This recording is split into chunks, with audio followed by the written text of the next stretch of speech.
And I would say then we can come to the next speaker, also coming from CWTS Leiden. And this is Jeroen, talking about integrating context in Twitter metrics. And this is like FN5, like that. So please go ahead. Thank you. So this is about some work that I did with the previous speaker. It's a first attempt to integrate the data from hashtags into an Altmetrics analysis. I think you all know what a hashtag is, but I put it here anyway. So it's a linking element. It uses the hashtag sign. It's a way of singling out topics, of singling out conversations on Twitter around certain topics. And the idea is basically, in the research usually, that it enlarges the potential audience. So normally only your followers would see your tweets, but with hashtags you get a larger potential people who see the tweets. So then, because of that, our idea is that, I will read it up. Due to their broadcasting potential, the use of hashtags will increase the visibility and uptake of scientific publications for other Altmetric sources. So the idea is that publications with a tweet with a hashtag would have a higher Altmetric scores for other Altmetric sources than the ones without a hashtag. So what we did, we took the data from altmetric.com. We extracted the hashtags from the tweets, and then we tried to compare basically the two groups of analysis, one with at least one tweet, one hashtag, sorry, and one without hashtags. And these were only publications that had at least one tweet, so we could only compare the ones that were in Twitter. So I will go straight to the results. I don't know how well you can see it. The vertical axis is the number of blog posts that a document, that a publication could get, and the horizontal axis is the number of tweets. So you can see that the red line is the ones that have a hashtag, and the blue line is the ones that don't have a hashtag. So you see that after a few tweets, the hashtags perform better than the ones that don't. You can wonder why it gets stronger as it gets bigger, but I think you could argue it's curious that if a publication has 20 or more tweets, there's not even one hashtag in all of these tweets. Maybe these are bots, which usually just reproduce the paper title and the URL. We'd have to look into that more. And that's the number of tweets. And what's behind it is the number of publications that are in our data set, times thousands. But hard to read, I think.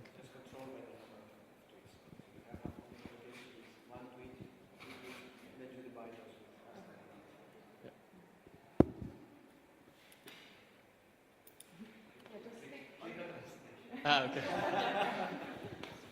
That's the only workaround I know. Fair enough.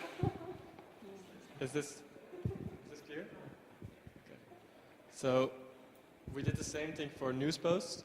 They're also altmetric.com resource. Here the effect is even stronger. Almost from the start, they perform much better for hashtags than. I think at the end it's like 3 times as many news posts for a publication if there is a hashtag.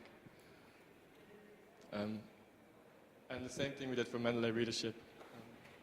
Here as well, the difference is smaller, but again you see a clear pattern that the hashtags perform better. Then we wondered if it was also the number of hashtags, distinct hashtags, that would make a difference. So you could say, well, at least one hashtag, but maybe the effect gets even stronger. Now we get a confusing graph. But you do see, even though it's slightly confusing, you do see that it's hard to see, but at the end, where the 4 lines go roughly parallel, then it is actually the order that you would expect. So the highest ones is 5 or more hashtags. The green one is 3 or 4. The red one is 1 or 2. And the blue one is no hashtag. So there is, even though it's a bit chaotic, there is definitely a pattern here. And I think making it into these 4 groups, the data got a lot scarcer. So maybe if we get more data, this would be more consistent. So another thing we did is we looked at what we call hashtag coupling. So then when in one tweet, 2 hashtags appear, they get a connection. We count these connections, and then our idea would be that we would get a sense of the kind of conversation that would be revolving around publications or fields. So we used a bus viewer for this. This is a tool that CWTS produces to create maps of fields. I think it's hard to read, but basically what you see is the size of the rounds is the number of times they occur with other hashtags. And you see in the middle, for instance, big hashtags like research, science, and around that Altmetrics. I didn't mention, I should mention, we looked at the bibliometric journals. So we were trying to get an idea of the bibliometric field.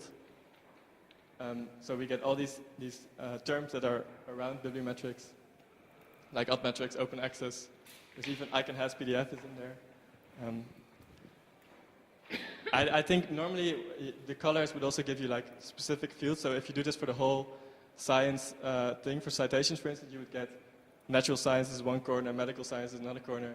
You don't really get that here. It's not a really clear sign, but you do see like clusters of open access, for instance, together, and clusters of teams. What you also see is in the top right corner, there's a lot of hashtags that only occur together.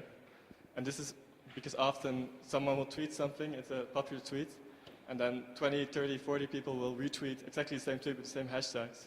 So to correct for that, we made another map where we removed the retweets. And you see that it looks completely different. So this is something that we have to bear in mind. It's a lot scarcer. I think this is really experimental. I don't think this is perhaps a clear...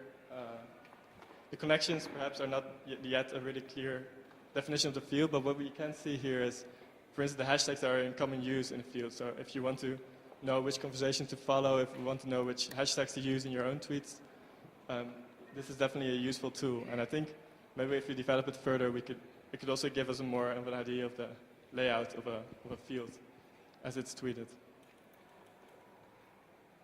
So conclusions. I think we can conclude that the availability of hashtags has a positive relation to these other Altmetric sources, so blog posts, news posts, Mendeley readers. I think we have to look into more about why it is positive and what the difference is in these sets with hashtags and without hashtags. And perhaps also the effect of every additional hashtag would be good to look at. And the hashtag coupling maps that can be used to identify popular hashtags and identify alternation of hashtags as well. So there is like a hashtag OA and hashtag open access, and if people are using the different ones, maybe they're talking separately from each other. So it might be good to also look at those things. And further research, we would like to study how hashtags are actually used, so how they come into currency, perhaps. And especially, of course, study their role in boosting the metrics. So how are they actually having this positive relation? And we would have to look at the role and status of the retweet, as we looked at in the end. I think that is it. Yes. Thank you. Thank you. Are there any questions for Jeroen?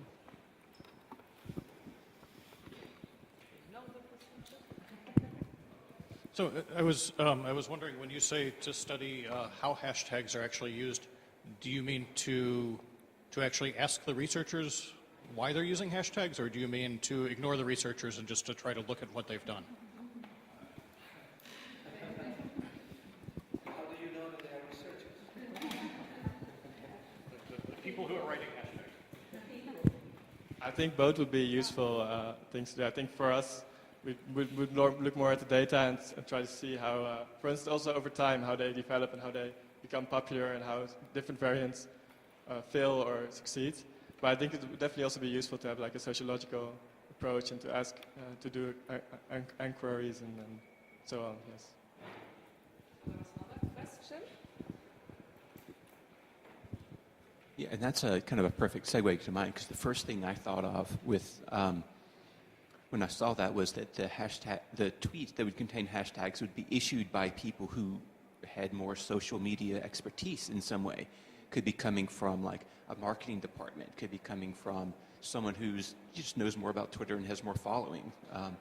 And that's, maybe that would be, an useful way, do you have any idea of the level of like professional accounts versus individual people in the sample? We are looking into this. It's really difficult to link the Twitter accounts to the research or to know who it is because people often don't identify themselves. But we are definitely looking at that. And I know a lot of people, for instance, are trying to create automatic ways to identify bots or... Yeah. Yeah. So, no, we don't know yet, but we are looking into it. Thursday I will present some results that I did with Stefan Harsen on analyzing types of users in Twitter that are tweeting about science, and they may help to your question. More questions? All right. So then now we would have the breakout session.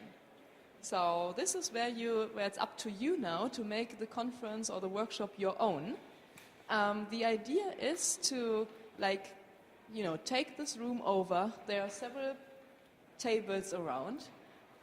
Take post-its, grab what you can, maybe make use of books, I don't know, and talk about methodology.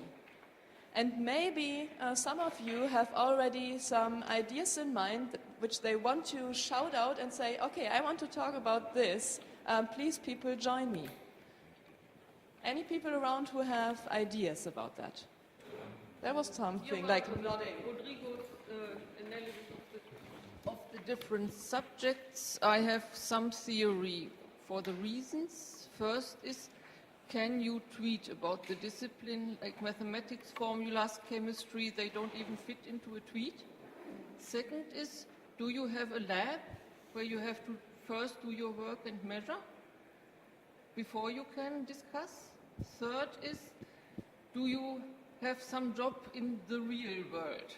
Are you a doctor, psychologist, and so on? And fourth is, there are those who don't have any of this at all, who just need their brains and their colleagues to discuss all day to bring the science forward.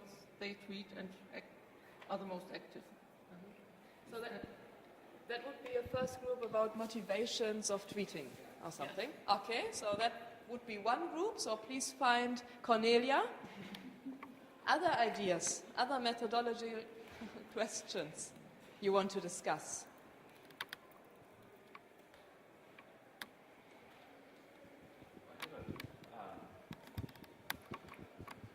This might fit better onto the tools section as opposed to field normalization, but I could discuss with people different ways of doing these kinds of field normalization in the context of a change that's happening in the Mendeley API, where we're changing, essentially we're adding like an uncategorized bucket to the counts, and I'd be interested to hear kind of how this affects what you're doing and, different ways to work around it and things like that.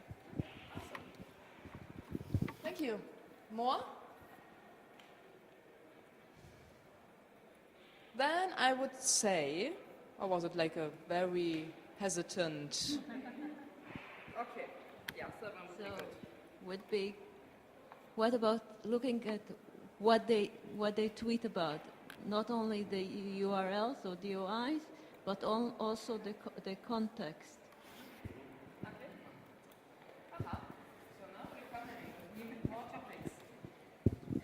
Hi, I work for the OECDI library, and we're trying to better contextualize for our researchers who provide our content how much of an impact their content has within specific fields, because we cover a lot of different themes, and of course development wants to compare itself with economics, and it's not always the case.